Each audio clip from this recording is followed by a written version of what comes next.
नमस्कार साथियों, कैसे हैं आप सभी साथियों। आज का टॉपिक बहुत ही इम्पोर्टेंट होने वाला है साथियों। आज हम लेकर आए हैं उत्तर प्रदेश पुलिस परीक्षा 2026 के लिए प्रीवियस ईयर क्वेश्चन पेपर। साथियों, इसमें हमने जीके जीएस के अति संभावित प्रश्नों को लिया है जो आपकी आगामी परीक्षा UP police constable, UP police SI, railway, bank, SSC GD, UP TET, UP PET, UP लेखपाल, अन्य सभी परीक्षाओं के लिए अति महत्वपूर्ण होंगे।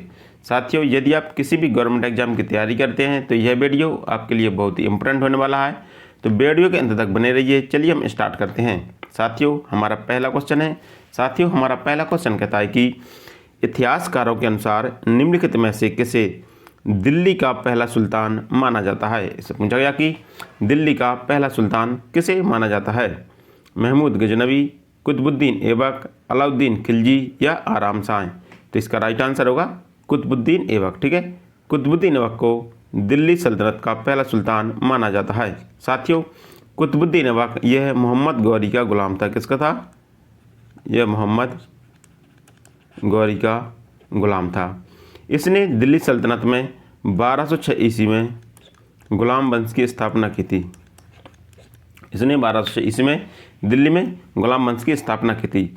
इस कारण इसे दिल्ली का पहला सुल्तान माना जाता है। तो इसका राइट आंसर ऑप्शन बी होगा। हमारा अगला क्वेश्चन है साथियों, हमारा अगला क्वेश्चन कहता है कि निम्नलिखित में से कौन सी भाषा भारतीय संविधान की 8वीं अनुसूची में उल्लेखित आधिकारिक भाषा नहीं है। इससे पूछा गया कि इनमें से कौन सी भाषा जो 8वीं अनुसूची में शामिल नहीं है। फारसी, संस्कृत, कश्मीरी या संथाली।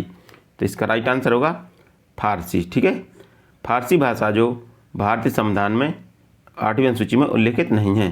साथियों, भारतीय संविधान की 8वीं अनुसूची में कुल 22 भाषाओं का उल्लेख किया गया है।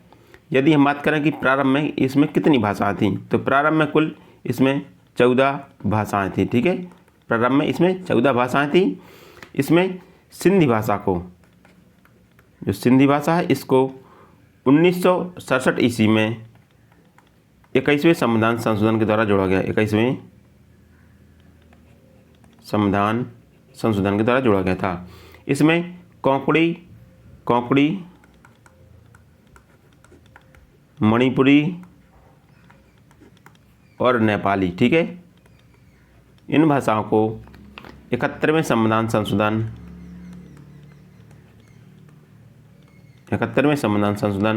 1992 में जोड़ा गया। ठीक है, 1992 में 3 भाषाओं को जोड़ा गया, कोंकणी, मणिपुरी और नेपाली। ठीक है, ये 71वें संविधान संशोधन 1992 के द्वारा जोड़ा गया था। इसमें बोडो, मैथिली, संथाली और डोगरी, ये 4 भाषाएं 2003 में 92 संविधान संशोधन के द्वारा जोड़ी गई। ठीक है, इसमें बोडो, मैथिली, संथाली, डोगरी भाषाएं जो 2003 में 92 संविधान संशोधन के द्वारा जोड़ी गई थीं। हमारा अगला क्वेश्चन है साथियों, हमारा अगला क्वेश्चन कहता है कि उत्तर प्रदेश के नौटंकी, रासलीला, कजरी, झोरा, झपेली और जैता निम्नलिखित में से किससे संबंधित है। इसमें पूछा गया कि उत्तर प्रदेश के नौटंकी, रासलीला, कजरी, झोरा, झपेली और जैता किससे संबंधित है। लोक नृत्य हैं, शास्त्रीय नृत्य हैं, लोक चित्रकला है या प्रसिद्ध मेला है। तो इसका राइट आंसर होगा कि ये लोक नृत्य हैं। ठीक है, उत्तर प्रदेश के प्रमुख लोक नृत्य हैं जैसे रासलीला, ठीक है, रामलीला,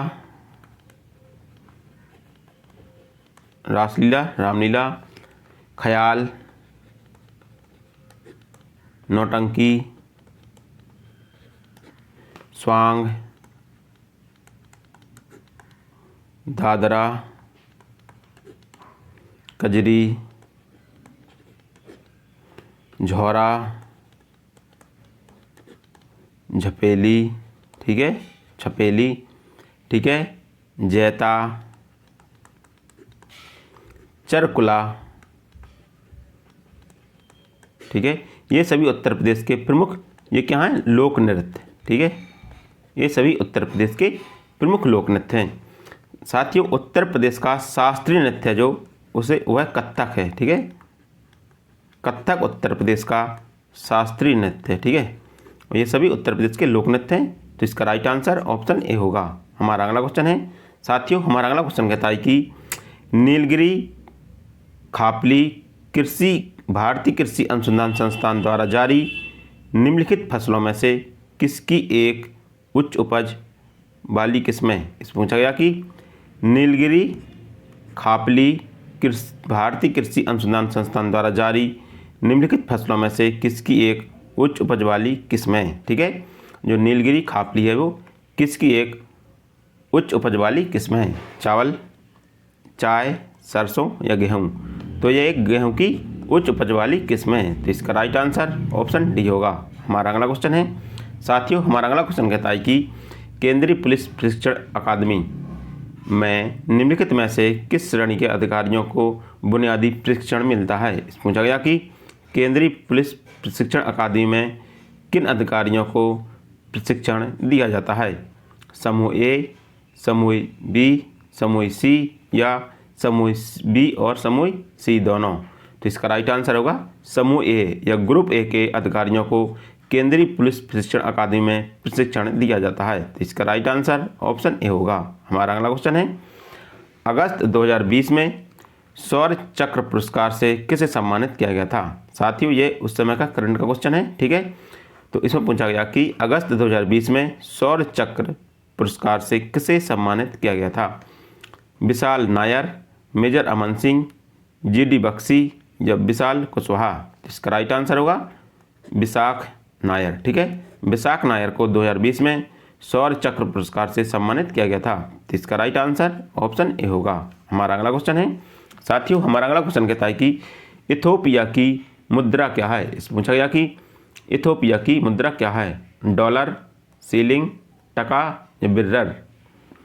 साथियों इथोपिया की यदि हम बात करें इथोपिया की, ठीक है, तो इथोपिया यह है अफ्रीका महाद्वीप का एक देश है। क्या है, यह अफ्रीका महाद्वीप का देश है, ठीक है। यह अफ्रीका महाद्वीप का देश है। यदि हम बात करें इसकी राजधानी की, तो इसकी राजधानी आदिस अबाबा है। क्या है, आदिस अबाबा, ठीक है। इसकी राजधानी आदिस अबाबा है और इसकी मुद्रा है बिर्रर। इसकी मुद्रा क्या है, इसकी मुद्रा है बिर्रर, ठीक है। तो इसका राइट आंसर ऑप्शन डी होगा कि इथोपिया की मुद्रा बिर्रर है। हमारा अगला क्वेश्चन है साथियों, हमारा अगला क्वेश्चन कहता है कि अर्जेंटीना की राजधानी इनमें से कौन सी है। पूछा गया कि अर्जेंटीना की राजधानी कौन सी है, ब्यूनस आयर्स, बहरीन, ब्रुसेल्स या बोत्सवाना। साथियों जो अर्जेंटीना है यह दक्षिण अमेरिका का देश है। किसका देश है, यह दक्षिण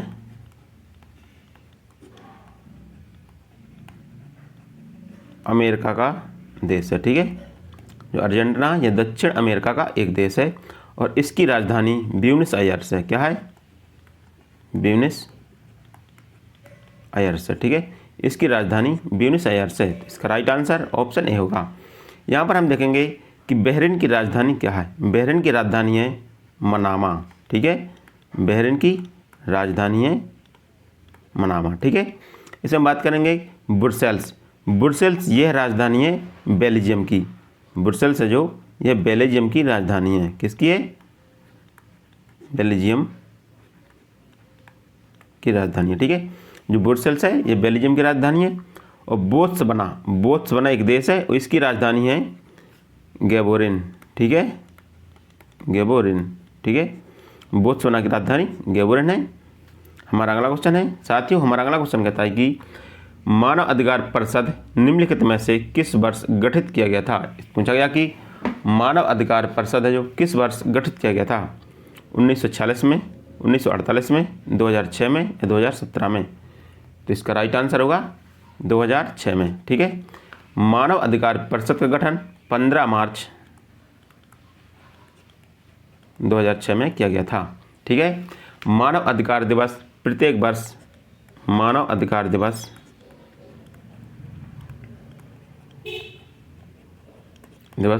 प्रतिवर्ष 10 दिसंबर को मनाया जाता है, ठीक है। प्रतिवर्ष 10 दिसंबर को मनाया जाता है। यदि हम बात करें इसके मुख्यालय की, मानव अधिकार परिषद का मुख्यालय कहाँ पर है? तो मानव अधिकार परिषद का मुख्यालय जिनेवा में है। कहाँ पर है? जिनेवा, स्विट्जरलैंड में। ठीक है, मानव अधिकार परिषद का मुख्यालय जिनेवा में है। यदि हम बात करें कि इसके सदस्य कितने होते हैं, तो मानव अधिकार परिषद में कुल 47 सदस्य होते हैं। कितने सदस्य होते हैं? इसमें कुल 47 सदस्य होते हैं। ठीक है, तो इसका गठन है जो 2006 में किया गया था। तो इसका राइट आंसर ऑप्शन सी होगा। हमारा अगला क्वेश्चन है, भारत में कितने केंद्रीय गुप्तचर प्रशिक्षण विद्यालय हैं? इस पूछा गया कि भारत में कुल कितने केंद्रीय गुप्तचर प्रशिक्षण विद्यालय हैं? 3, 5, 6 या 7? तो इसका राइट आंसर होगा 5। ठीक है, भारत में कुल 5 गुप्तचर प्रशिक्षण विद्यालय हैं। तो इसका राइट आंसर ऑप्शन बी होगा। 5वां गुप्तचर प्रशिक्षण विद्यालय है जो अजमेर में खोला गया। कहाँ पर? यह अजमेर में खोला गया है। ठीक है, 5वां गुप्त प्रशिक्षण विद्यालय है जो अजमेर में खोला गया है। हमारा अगला क्वेश्चन है, साथियों हमारा अगला क्वेश्चन कहता है कि प्रसिद्ध पुस्तक द कलकत्ता क्रोमोसोम निम्नलिखित में से किस लेखक द्वारा लिखा गया है? इस पूछा गया कि द कलकत्ता क्रोमोसोम पुस्तक है, इसके लेखक कौन हैं?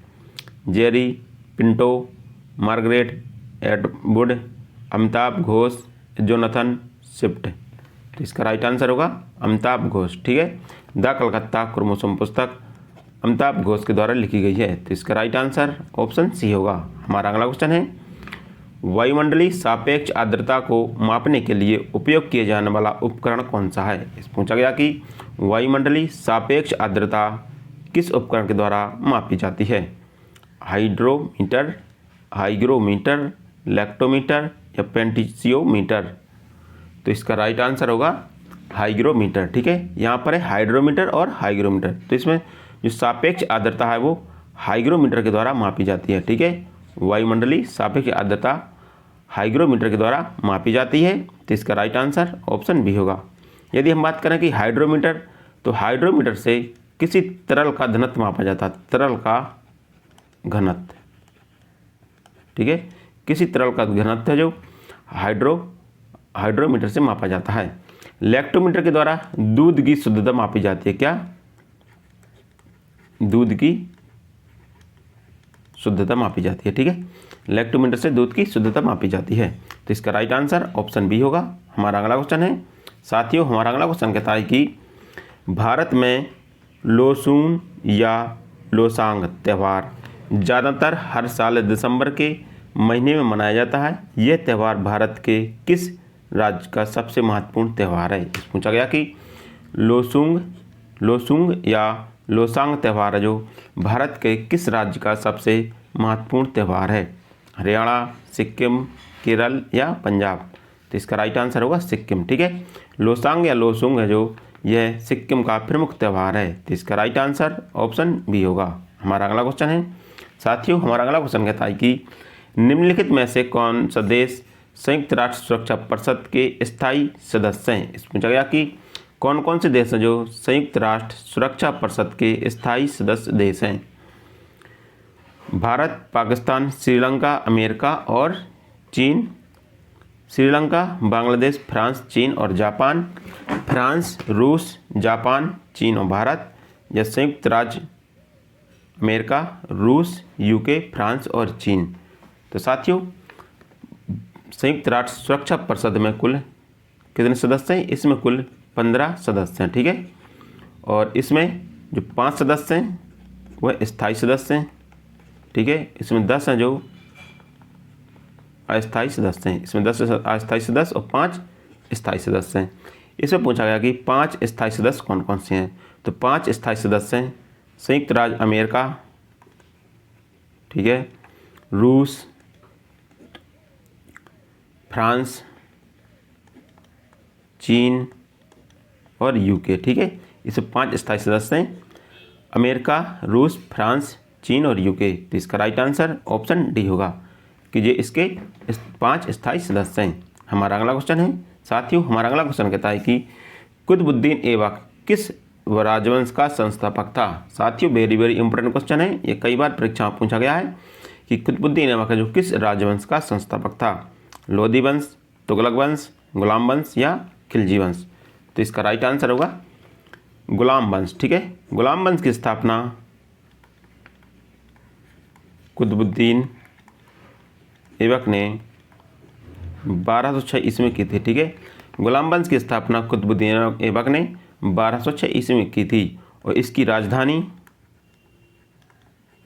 राजधानी लाहौर थी। ठीक है, कुतुबुद्दीन ऐबक ने अपने राजधानी लाहौर बनाई थी। ठीक है, और कुतुबुद्दीन ऐबक ने कुतुब मीनार की नींव रखी थी। कुतुब मीनार की नींव रखी थी। ठीक है, यदि हम बात करें लोधी वंश कि लोधी वंश का संस्थापक कौन था, तो लोधी वंश का संस्थापक बहलोल लोधी था। कौन था? बहलोल लोधी।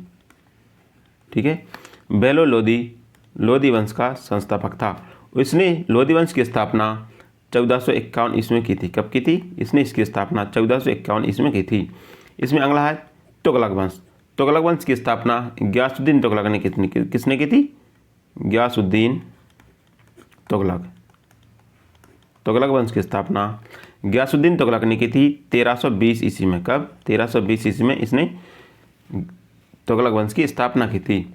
खिलजी वंश की स्थापना जलालुद्दीन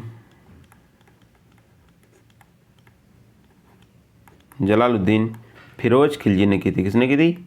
जलालुद्दीन फिरोज खिलजी ने खिलजी वंश की स्थापना की थी। ठीक है, हमारा अगला क्वेश्चन है निम्नलिखित विकल्पों में से कौन सा मध्य प्रदेश में स्थित यूनेस्को के विश्व धरोहर स्थल में नहीं है। इस पूछा गया कि कौन है जो यूनेस्को के विश्व धरोहर स्थल में मध्य प्रदेश के स्थल नहीं है। खजुराहो स्मारक समूह, हम्पी स्मारक समूह, सांची के बौद्ध स्मारक या भीमबेटका के शिलाश्रय। तो इसका राइट आंसर होगा हम्पी के स्मारक समूह। हम्पी के स्मारक समूह जो यह मध्य प्रदेश राज्य में स्थित नहीं है, यह कर्नाटक राज्य में स्थित है। कहाँ पर है? यह कर्नाटक राज्य में स्थित हैं।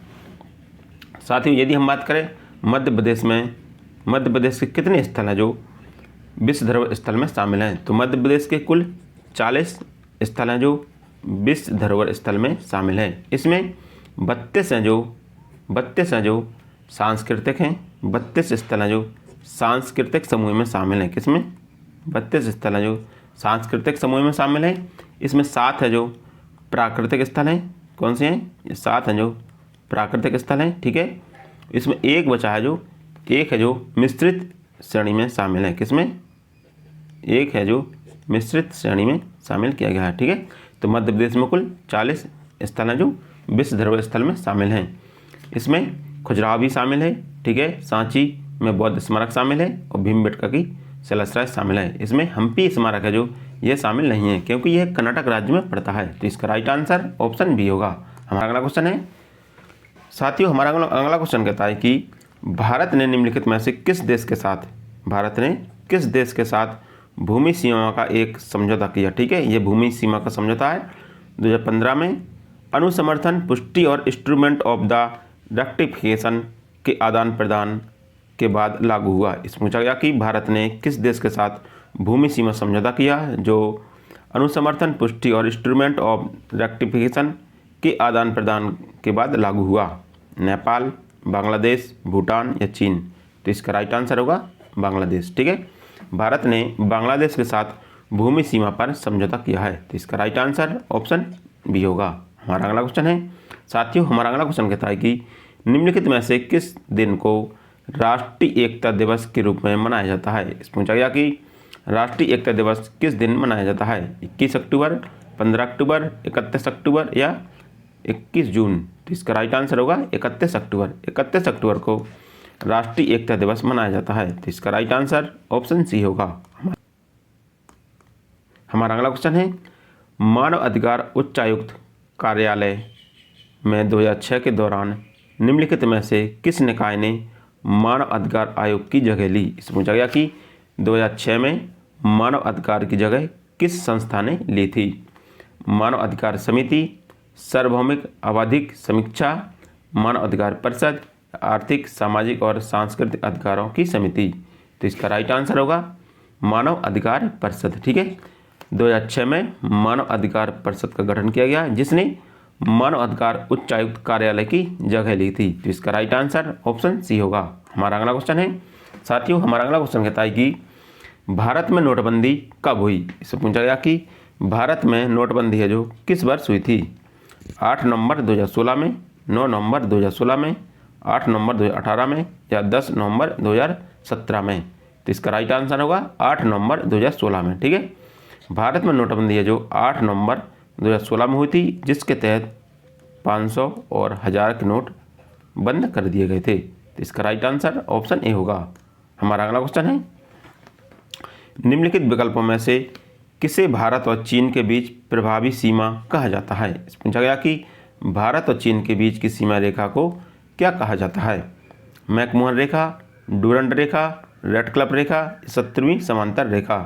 तो इसका राइट आंसर होगा मैकमोहन रेखा। ठीक है, भारत और चीन के बीच की सीमा रेखा को मैकमोहन रेखा कहते हैं और यह 1914 ईस्वी में खींची गई थी। ठीक है, मैकमोहन रेखा जो 1914 ईस्वी में खींची गई थी। तो इसका राइट आंसर ऑप्शन ए होगा।